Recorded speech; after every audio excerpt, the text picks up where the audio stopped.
week's season finale of Arakko Public Radio is brought to you by the general feeling of ennui you feel after a big event comic ends. Life goes on, but deep down, you know someday it'll be your last. Just kidding, it's sponsored by Soft Service Frozen Catering. Book her for your next birthday or wedding. Welcome to the final Judgment Day themed episode of Arakko Public Radio for the week of October 26, 2022. We are the casual X-Men chat show where we have none of the insider info and all of the reckless speculation you could ever want.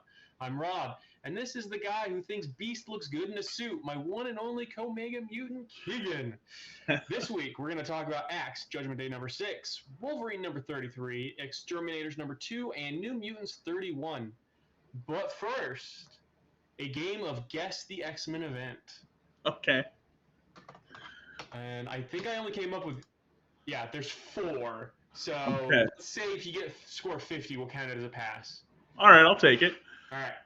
And this is, I'm going to give you the date range, and you try to remember what X-Men event happened in that date range. Okay. All right. 1995 into 1996. 95 into 96. Is that Shot in the Dark? Is that Age of Apocalypse? That is Age of Apocalypse. All right. You're halfway to a win. January to May of 2011. 2011. January to May. That feels short. Is that Avengers versus X-Men? It is Age of X. Ah, okay. January to July of 2019. January to July of 2019. That would be Is that X of Swords? No. That is Age of X-Man. Oh. I'm catching a theme now. Yeah, okay. All right, I think you'll get this one. January to March 2023. Wait. Oh. Is that wait a minute. Is that Sins of Sinister? Yes, that is. Okay. I was like, wait a minute. I'm now getting when things happen. For a few seconds, I was like, wait, no, it's 2023 right now. My idea, or my theme I went for was, one, how uncreative they've been with their, alternate future storyline names, and that Sins of Sinister is actually pretty creative by comparison. Very true. All right.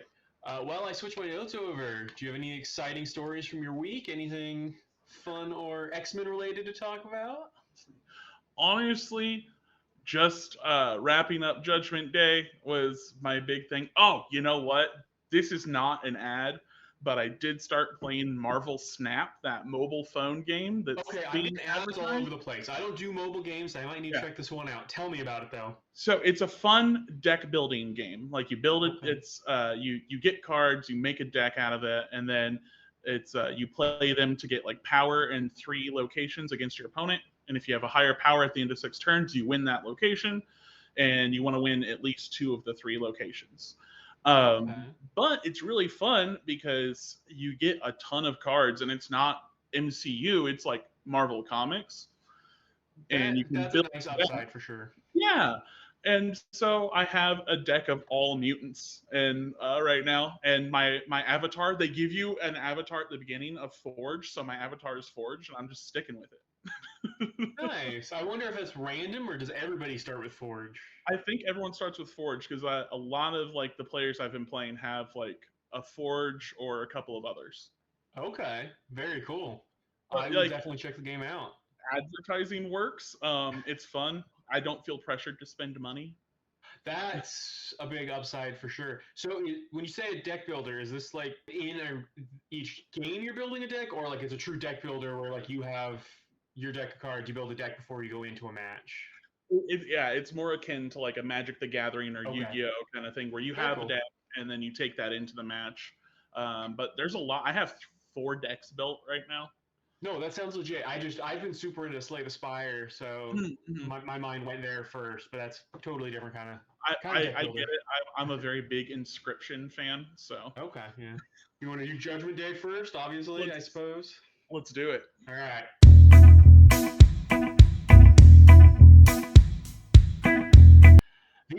opens with Captain America saving Jada and all the humans around her by bringing them to the Eternal City. We check in with each of the civilians we've been following, with each making a choice that shows they've grown. Star Fox and Nightcrawler discuss tactics and estimate they've got 12 hours, maybe a day left, but Steve Rogers assures them the Progenitor will try new tactics, which we immediately see as the Celestial rips a chasm in the mantle of the Earth. It causes the heroes to resolve to continue fighting. It heads for the reality loom, but the strike team inside of it reaches the core and a smaller, kind of more grotesque form that's seemingly the pilot of the big kaiju. Jean goes to strike a killing blow, but is stopped by Ajax, who believes that they haven't been judged yet and there's still time. Meanwhile, Eros unleashes Uranos' armory to arm every person left alive, while the mutants channel all of their energy into Exodus, who channels them into Sin the Mimitar. The Progenitor doubles down and says everyone is acting out in their own self-interest. It causes Cersei to admit to everyone the eternal secret of resurrection and that she convinced everyone else to keep it a secret. Ajax, Tony, and Jean make final pleas to the Progenitor. Ajax argues that the Progenitor would himself fail to meet her standards as a better god. Jean argues that he'll never forgive himself for destroying the world, and Iron Man argues that it's never too late to change course and make amends. All of this combines to convince it to reverse course. It undoes everything it did, bringing back everyone killed by the judgment it cast, but not the deaths caused by the war between the Eternals and the mutants. It also permanently kills Cersei. It also dies while granting its powers to Ajax, giving the Eternals a new god. We check in with the humans once more, seeing how each has been changed by their experience. Jean and the X-Men launched the Phoenix Foundation, an outreach program that dedicates 5% of the mutant resurrection resources to terminally ill non-mutant children. Orcus is a heralded public organization for their help, and the Avengers move back into the rotting corpse of the Progenitor. Ajax continues her work, and the narration implies that some part of the Progenitor's consciousness lives on in her. She still watches and still waits to pass final judgment. Okay, I have read this issue 3 times now, and every time I've loved it more. This is such a perfect event. Oh my god, I love it. So good. I was so pleased with how they decided to wrap it up, and how they decided that they were going to, reset everything, but not in a way that felt like, oh, this had no stakes ever. I texted you right after I read it, and I said, I don't think it did. We have talked about how it needs to nail it. It needs to be perfect if it's going to be in competition with Secret Wars. And I said, I don't think it did it. I don't think they landed the ending. On Breed 2, I was like, yeah, maybe. And after a third read, I think we need to dedicate maybe a couple weeks from now, maybe after the Omega issue. We need to have that conversation, because I'm not saying it is better, but it's in the same league. Mm-hmm. Yeah, it's in the same league. It might be better. It could even be one of those things of are you a Secret Wars person or are you a Judgment Day person? Yep. It so much here I absolutely loved. And Magneto is still dead. Yes. A sad thing that I love. I am so glad this was our first event. I feel like we picked the perfect time to launch this, and we worked out our kinks through it. So I don't know that it'll be something that'll be fun to go back for future listeners to listen to us work through, but I've had so much fun doing this. Absolutely. It's been a really good experience to cut our teeth on such a good event that has a lot going in it, but for the most part, given a couple of issues, everything has felt worthy of being part of it. Absolutely. There was a few things I would have left out, and we've already talked about those, but I do not think they bring down the event as a whole. Yeah. All right, you want to jump into some specifics? Yeah, I say we go for it. Sin the Mimitor being the most powerful thing in the other than Ajax, but that was so cool. That it channeled everything to her. Oh, it was so perfect. I was so happy that it paid off in such a satisfying way, especially with Exodus and that art. I'm gonna try to splice in some of the dialogue we had early on, where we were like, "Man, I hope Sin the Mimitor something cool happens to her. I hope she sticks around." She ended up being the most important of the Hex. I love it. Oh, there's criticisms that he just decided to change his mind. We never got to see the whole world come together. We did. I loved seeing literally the average Joe getting Uranos' weapons so that they could take their stand, and all Yeah. of the mutants channeling to Exodus, and all of the Eternals working together. You saw every being on Earth taking their stand. And yeah, the progenitor did his, oh, you're all acting in self interest thing, but we got to see everybody come together in a really cool way. Yeah, and I thought that I was really well done, and it was a cool thing to see. And I think that I liked that personally. The progenitor was kind of like, "Oh, you're acting in self-interest," because one of the tropes that is so prevalent in science fiction, and I sadly don't believe it to be true, is that all that humanity needs to band together is a threat that's greater than humanity. I sadly don't buy into that belief anymore. I think the right group of people, maybe, but I think you get a big enough group and there'll always be those Yeah, bad agents. exactly. But like But for it we to are kind of show that, we are in a fictional world, so we oh, can. absolutely. But like I liked that it showed kind of that angle of it. It was like, yeah, you're all banding together, but not like in a new permanent way that's gonna fix Right. everything. You're going to go right back to beating the crap out of each other, and we're going to see that in like a month with Yeah, with the next mutant genocide. So the progenitor's right.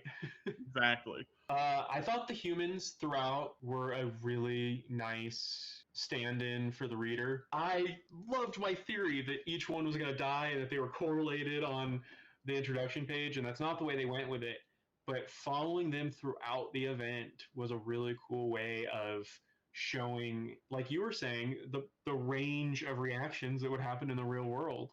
I Hmm. thought that was really nice touch, and seeing at the very end how everyone grew was really well done. Absolutely, and like grew, but also not to an unbelievable degree. Like Tom is Yeah. still kind of a piece of shit. Well, and I can't think of her name, but the workaholic is still a workaholic. Like it, yeah, in realistic ways, like realistic increments of improvement. And that's, Absolutely. I feel like that's so much of what made this event stand out was it wasn't about the super heroic trimmings, the super fantastic trimmings. Like at the end of the day, this was the only event of this scale I can think of that was about human nature to this degree. That it was about introspection, it was about reflecting on our self-worth and our like the standard we hold ourselves to, and whether we're hypocrites about it. Like there's arguments to be made about whether the progenitor was judging in good faith, bad faith, whatever, but everyone was forced to face these parts themselves, whether they agree with him or disagree with him. And there's just so much going on that I don't think any other event has delved into it in that way. Like this does character work that I've never seen an event comic attempt, let alone pull off. Not only that, which like every part of that is exactly why I love this event. The fact that for some of the characters that it did character work for, it did it with a single panel. Yeah. Like that Daredevil panel will always and forever stick out to me. That the Doctor Doom panel will always Yep. stick out to me. And it's like it just shows this essence of the character and something tragic about them. Tragic or really sweet. Like Yeah. that Miles panel might be the most Miles thing ever. I love that Miles panel. So Yeah. And then yeah, like on Matt Murdock's side, just how incredibly tragic it is that like he fails, he knows why he fails because oh my god. and he continues on. Yeah, I chills up the spine like as you said that. Yeah. Ugh. I, we need to have that conversation sooner than later because I want to Yes. compare this with Secret Wars because it's such a different, like they tackle such different things. And Yeah, absolutely. so in the end, the progenitor essentially claims that every judgment was about self-interest or selfishness or selflessness. Hmm. Um, whether a person was as selfless as they claimed to be or wanted to be. Did that line up with all the tie-ins? Like looking back, I hate to go back to Percy, but I feel like there was plenty of the tie-in issues where they did not get that memo. Right. Um, and I do think that there's something to that because like even you know what like Percy, yes, absolutely love dogging on that. But let's take a good issue that we liked. the Avengers issue. Yeah. I Didn't was going to go there really, because I love that issue. but like, I mean, it didn't really fall into that category. Yeah, compare yourself to a mailbox. Yeah, that's a Right. There's not much of the, you know, self-interest or selflessness behind it.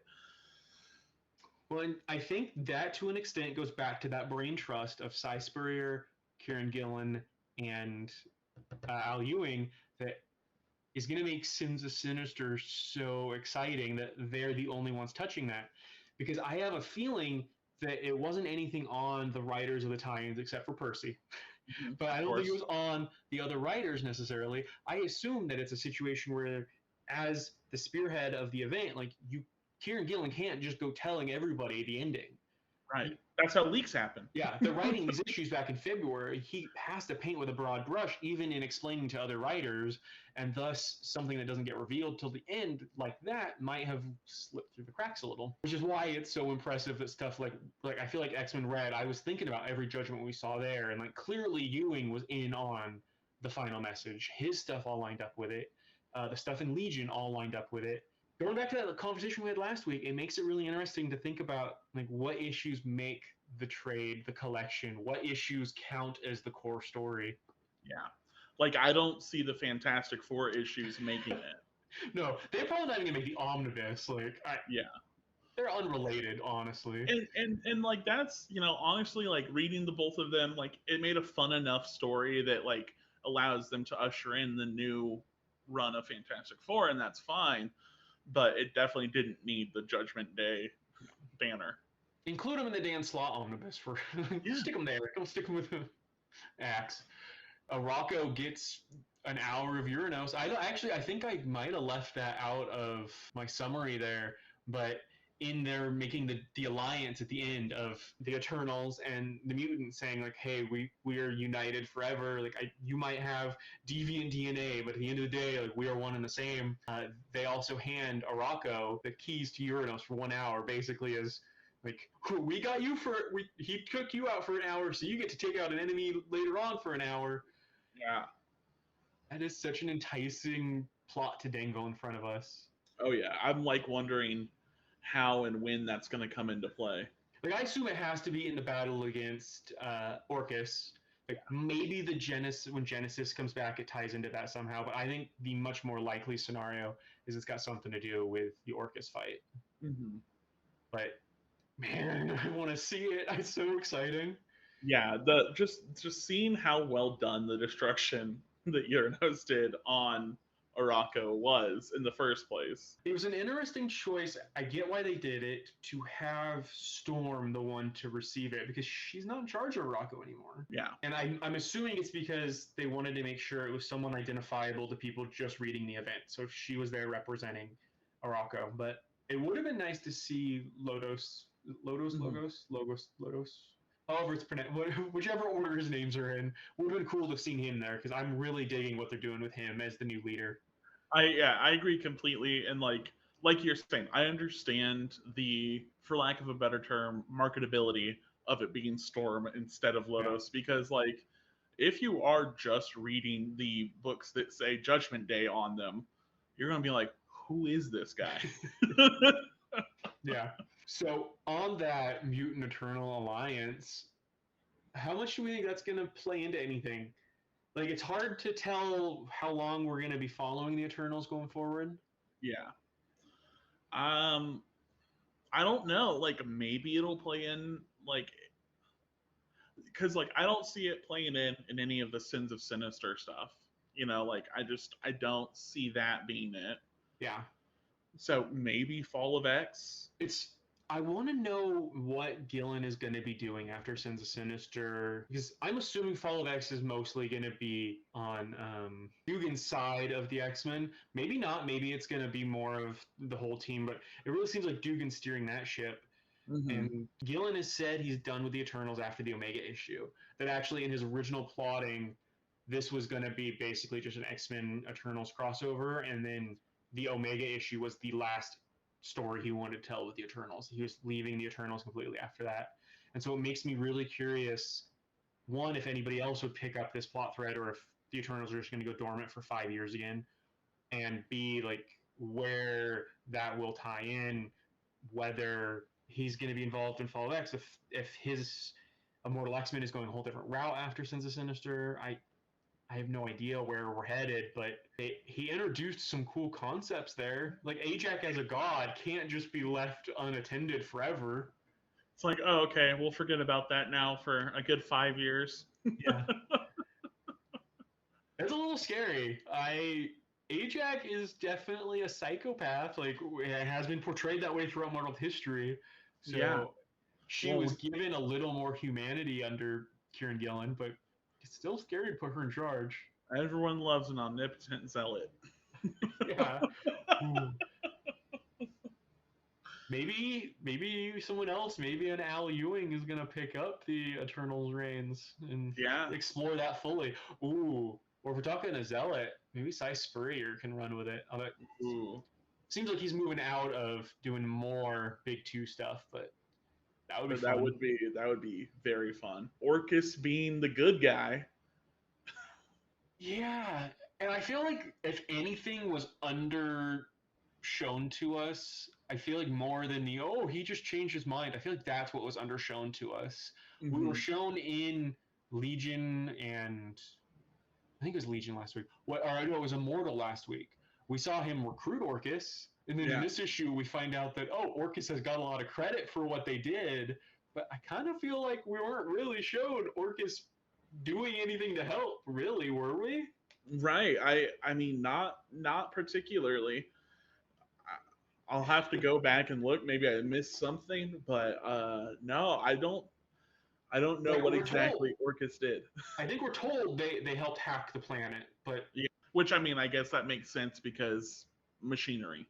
Yeah, I can live with that, but they didn't spend any time with that. We didn't see Moira again. Like we had that cliffhanger of like, you're gonna work with Moira, and then apparently we worked with Moira. Apparently. But Orcus being heralded as the heroes is definitely going to lead to Fall of X. Like that's a big deal. The kid has a balloon. That was that got me. I'm gonna find it interesting how the whole mutants are evil, kill all mutants conversation comes up again now that the Phoenix Foundation is a thing.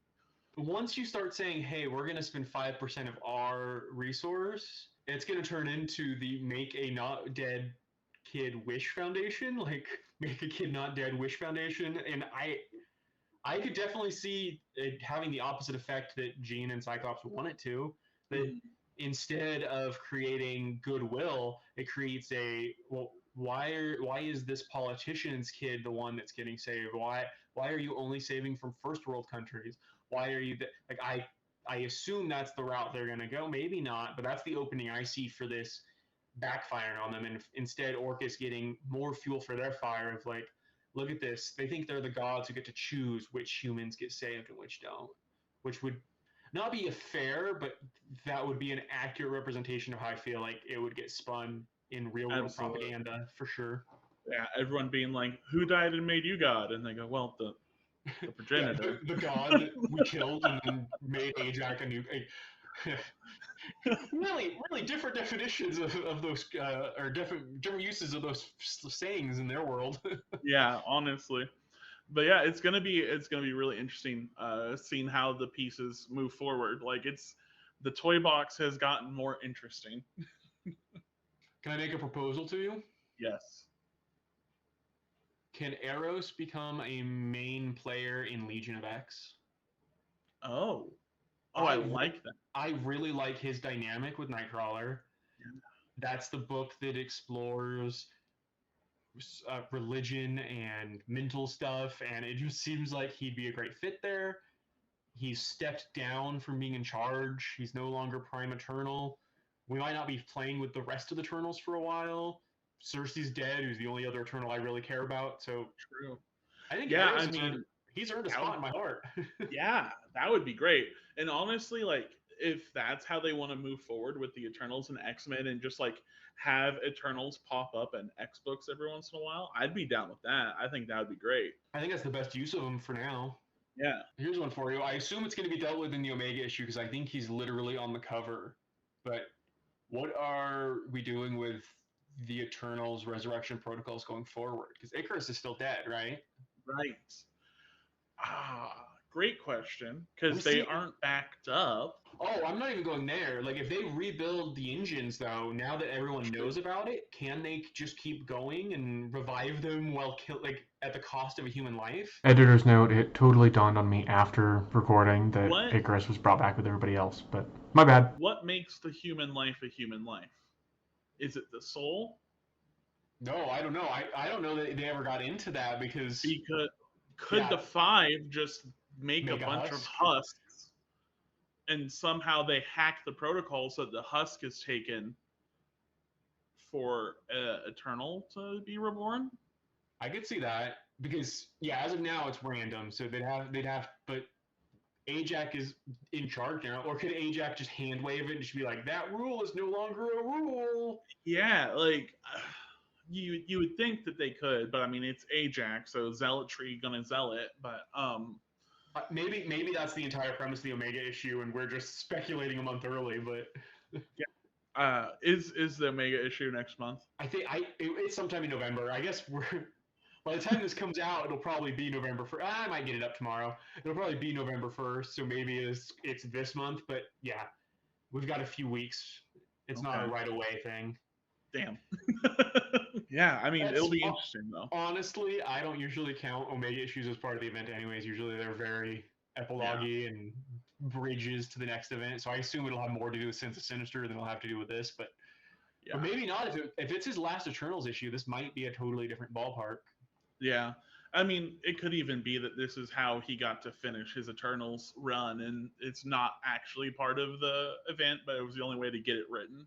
I can see that. It might have nothing to do with the other two-thirds of acts. It might just be an Eternal story. That would actually make a lot of sense to me. Mm-hmm. I don't usually, because I have such a big pull list now, don't usually reread stuff, and I legit read this issue 3 times. Like I'm gonna set time aside this week to read the entire event in one go. I think maybe not one sitting, but like within a day of itself. And I'm gonna do all of the True Acts, Judgment Day issues, Death of the Mutants, the Red issues, and probably Legion, and that'll probably be it. But I wanna read it straight through. Legion, probably the Nightcrawler Immortal. I meant to include Immortal. Like I feel like actually probably all of the Immortal tie-ins, because there was 3, right? I think there's so. The Shaw issue. Yeah. That might be a bit much for a reread because it's a pretty big week comic wise. We'll see. We'll see. At some point, I want to sit down and do a real reread because I love this event. Oh, absolutely. All right, we have Wolverine, we have New Mutants, and we have Exterminators. I think I want to save Exterminators for last because I feel like that's a fun punch out. So I'd like to. It's so fun and goofy that it's a good ending. Yeah. Do you want to get Wolverine out of that? Yeah, let's get Wolverine. Did you like? Okay, well, we'll get into it.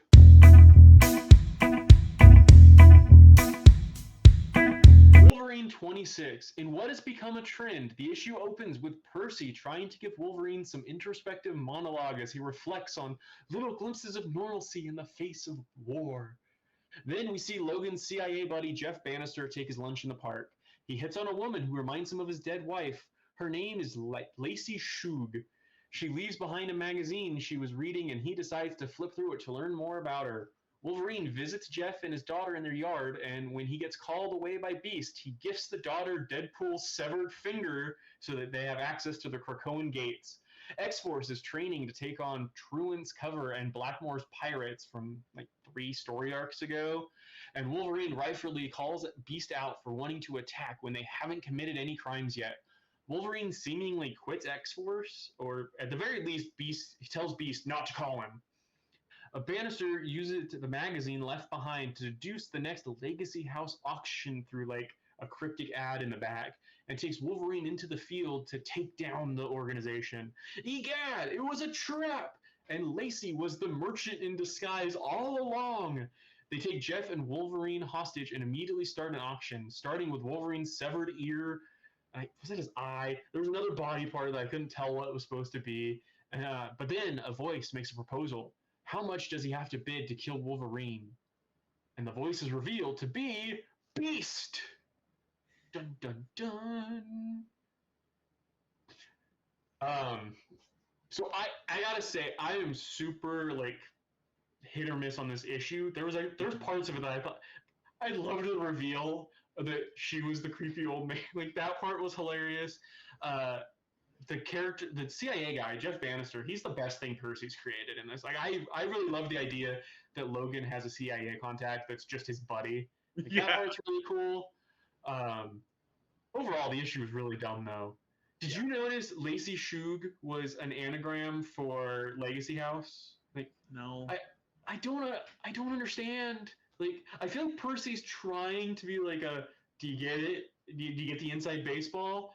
But it doesn't, like, why would you do that? Why would you just, like, if you wanted to be convincing, if you wanted to lure someone into a trap, you wouldn't just anagram your name. It also really bugs me that everything's getting cycled here, that we get a story and then 12, 14 issues later, we're like, we're going to continue that story without recapping or like aligning it for you. Yeah. It's just like, hey, I hope you remember this. Yeah.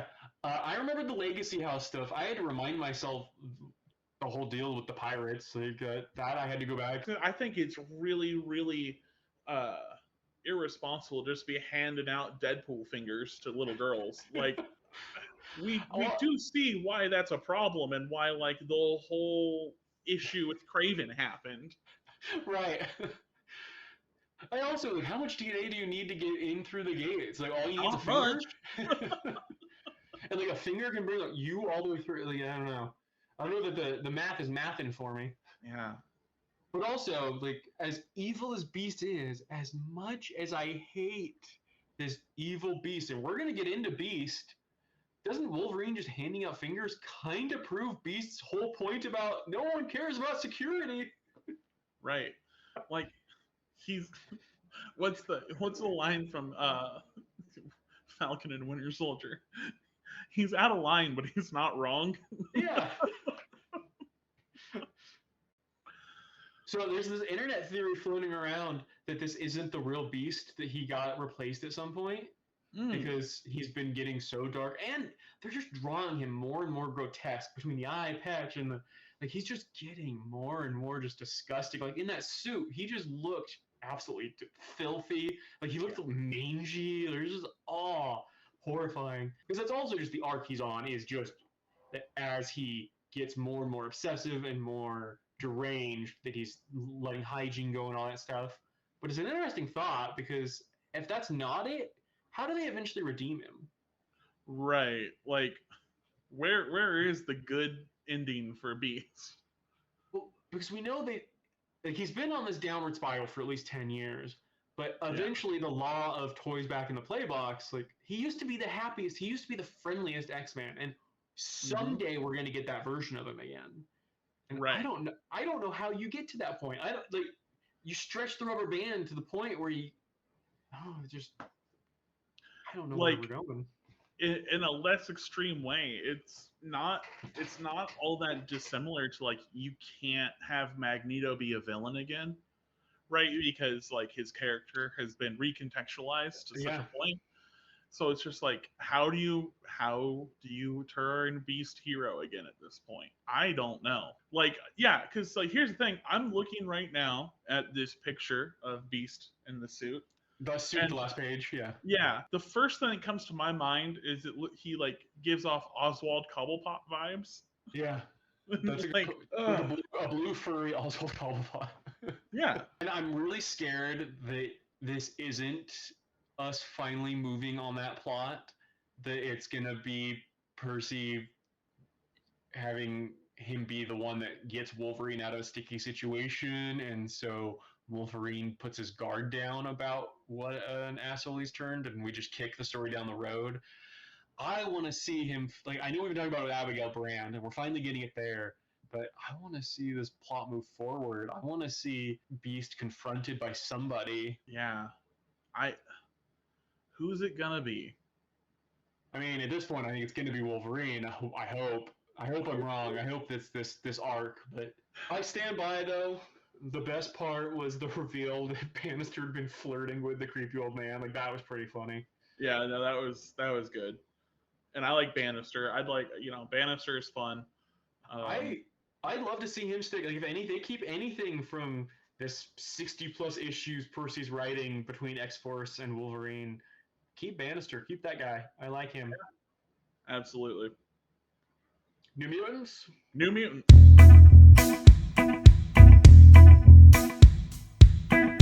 All right. This will be a quick one, I feel like. Yeah. We open with the New Mutants teaching creative writing and Emma interrupting. She wants to put the new recruit Escapade to work already, and Danny doesn't think she's ready. Escapade can basically swap places with people or swap attributes with them if they're close enough. She's still getting used to the island, though. She's hanging out with the Lost Club when they are captured by the U-Men. They bond in their cell until Sublime shows up, revealing he's in charge of the U-Men. So apparently this ties in with Marauders, this guest arc that we thought was its own thing. Yeah, apparently. Yeah. I really like Sublime. Like, I liked that part of Morrison's story. But just with how much I'm not enjoying Marauders, this sucked my excitement for the guest arc of New Mutants right out of me. Yeah. I really like the character of Sheila Escapade. I think her, because the first part of her story in the Pride issue was basically issue 1 of this arc. Like, did you get the Pride anthology this year? Yeah, I did. So they didn't really introduce her very well here. This really felt like issue 2 of an arc, which is weird when that anthology came out 3 or 4 months ago and was a $10 anthology book. Like, it seems mean to make it without much of a recap. But the issue didn't grab me much at all. The stuff with Danny and Emma was kind of cool. Like, that was fun. Yeah. Yeah, I thought that part was fun. I don't know. I'm not big on the art. Oh, the art's awful. I skipped that note, didn't I? I hated the art. Everyone looks awful in this. I don't know what's up with, like, I feel like we got like 4 different interpretations of Emma this week, and this was the only one I didn't like. She looked awful here. Danny looks like a cartoon character. They got Wolfsbane looking terrible. I don't understand what's going on with the art here. Thank you for the reminder. It didn't do anything for me. It feels like a very, I don't know. It doesn't. I shouldn't say that it doesn't feel like comic book art, because like anything can be comic book art, but it just doesn't feel like fucking comic book art. I think I get what you're trying to say. Yeah, I don't want this to come across as slanderous to the fans of this property. And like, I have a niece that is super into. It reminds me of webtoons. Like, it looks to me a lot like a less high quality version of Wayne Family Adventures is what it looks like to me. Like, I get that. Yeah, it's got that vibe, that non-comic book vibe, that webtoons vibe. Yeah, that's actually a really good point, because like even I am an enjoyer of a couple of webtoons. Never mind the fact that it's been about a year since I've read either of the ones that I read, but Right. I am an enjoyer of webtoons. But like when I read them, even though they are literally web comics, I don't really think of them as comics, and this is very similar to that art style. So I get what you're saying. Like I said, I don't want to belittle them. I No. definitely respect the art form. I think it's really cool the way Wayne Family Adventures specifically, and I know DC's doing other ones now, is bringing in a core audience that wouldn't normally be into DC properties. Like, I think Marvel needs to do something similar. I think that's really cool. But Yes. it doesn't Absolutely. feel right in a mainstream New Mutants book. Mm-hmm. It just feels a little off, and that's fine. I think really the fact that like Wayne Family Adventures, like you said, exists, it's so good for that accessibility. Yeah. But it doesn't make me excited for the next 2 issues. Exactly. I'm definitely ready for the announcement of whoever's taken over permanently. Mm-hmm. I'm ready for X-Terminators if you are. All right.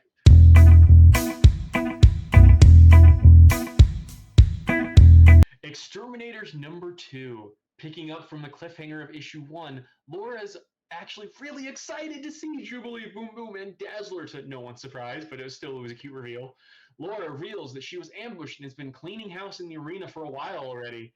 Boom Boom makes a crack about the outfit they put her in, and Laura gets mad since it's her uniform. Switch to a framing narrative where all 4 women are in front of the Quiet Council, justifying why they were in conflict with the Vampire Nation.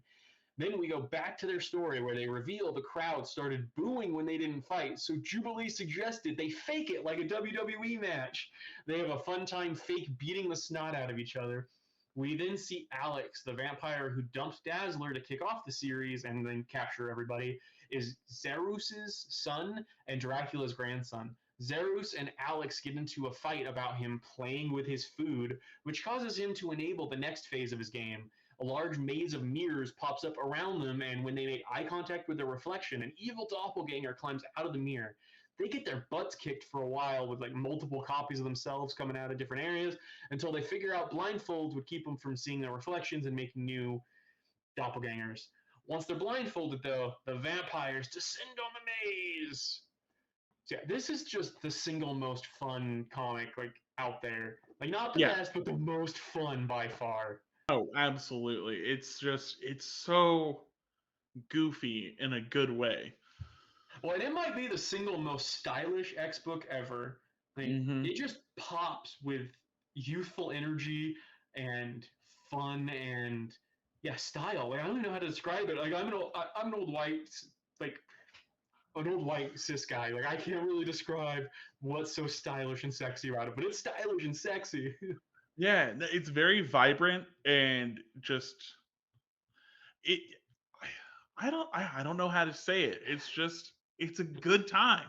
Yeah, no, it is so fun and doesn't take itself seriously, but tells a really smart, cool story regardless. Maybe dumb question. Like this isn't even nitpick as much as I feel like I'm just missing something. So they have a tagline at the end that's like about the vampires who can't see their reflection, but that seems really silly to me. Like would doppelgangers of evil vampires be like really nice and friendly or something? Like why is it extra scary that they can't see their reflection? Because to me, I feel like infinitely multiplying vampires would be like extra scary. If like the vampires could come down in the maze and just like make eye contact with themselves, and you got more evil vampires, and suddenly you have like infinite vampires, right? Yeah, I think at the end of the day, it's just like it comes down to the fact that like they're fighting blind and the vampires aren't, right? Okay. So like the vampires are able to use all of their senses and like they aren't even allowed to see the vampires. So I'm just super overanalyzing it. I don't know if it's that. Maybe I'm just like too simple and just taking it as like, okay guys, let's go. No, that's fair. I feel like I definitely am being a butt about it. All right, I got some Jubilee questions for you. Okay. You want the softball or the hard one first? Soft first. Can we agree that Jubilee would be more of an AEW girl? Yes. Okay. Absolutely. So Jubilee was a vampire, and she was turned by Zarus. What's that confrontation finally happening going to look like? And is it going to be as awesome as I hope it is? I think it's going to be really awesome. I'm picturing. Oh God, what is it that I'm thinking of? This isn't what I was thinking of at first, but I'm picturing like a very like I don't know how to like almost like a Kill Bill moment, but not Kill Bill. Just like this very like this is for this and for this, and, that kind of thing. Well, I'm thinking about. I don't think she's gotten to confront him yet, so I feel like that's going to be a really cool moment. No, it'll absolutely be like a really cool moment. I think, especially with the attitude of this book, it's going to be phenomenal. Okay, you ready for the hardball? Yes. Are there fireworks between Jubilee and Boom Boom, or am I just becoming the thing I've always made fun of? Am I a shipper all of a sudden? Because I think those two are being set up. There's fireworks there. I feel it. Okay. No, I feel it for sure. I was like, oh, okay, I'm down for this. I'm ready. Let's go. I definitely was feeling that too. Okay, as long as it's not just me. Aw, Boom Boom would be such a good stepmom too, so I'm okay with it. That's it for my notes. Do you have anything on X-Terminators? Let me see here.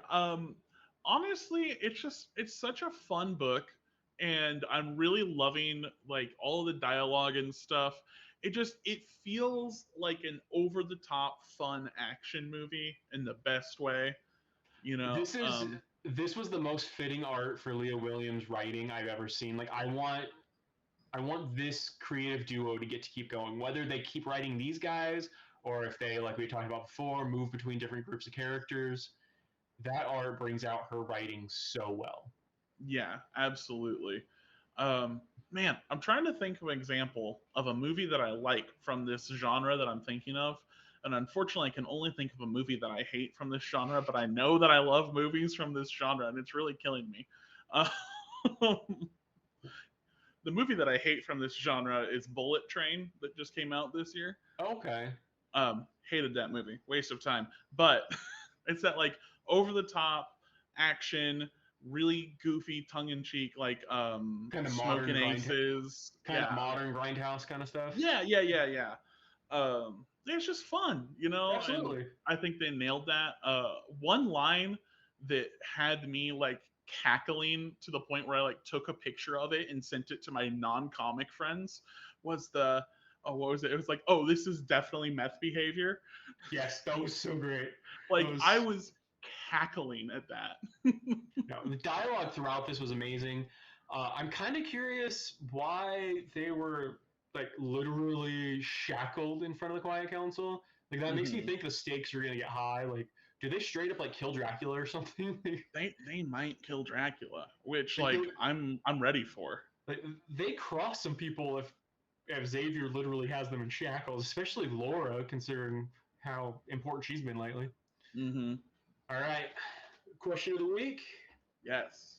I'm reviving this because we kind of fizzled it last week. Didn't actually ask a question, and so I got a softball. We saw a lot of Marvel characters face the Progenitor. I want to know who's someone we didn't see that you wish we'd seen face Judgment. Oh. Kind of our last Judgment Day question, just to round out the event. Ooh, I like that one. I think that's. And then next week, we only have 2 books. Whoa. And that post-event, like I wouldn't say a lull because we got like 3 or 4 the week after. We got X-Men Red #8, which should be amazing. It's got Cable on the cover. You know it's going to be the Abigail Brand showdown lead. And then Deadpool #1. And I'm not guaranteeing we're going to follow that series permanently, but he is in the X-Men now, or on X-Force, so he's back in the X-Men world. He's back with the mutants. And I really liked the preview, and I like Alyssa Long, so. Yeah, we'll give him a shot at the very least. Yep, we're going to read the first issue, and we'll let you know what we think of it from there. Excellent. All right, you got anything else? I think that's it for me. All right, that'll do it for us. Make sure you like us, review us on all the places, follow us, and if nothing else, tell a friend who you think might enjoy the show. I'm That Nerdy Papa Bear on all of the socials. Keegan is Bulk Ranger. Until next time, Judgment never ends. Have a good one.